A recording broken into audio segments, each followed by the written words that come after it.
We bring you the answers to all your questions. Be better than others. Enjoy the benefits of knowledge.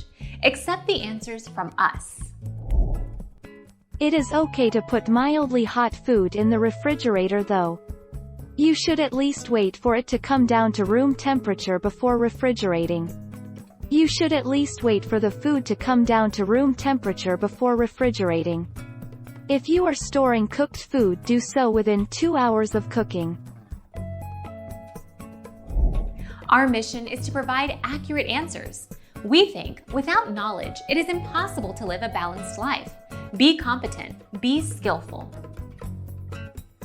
Thank you for watching. Don't forget to subscribe and hit the bell notification.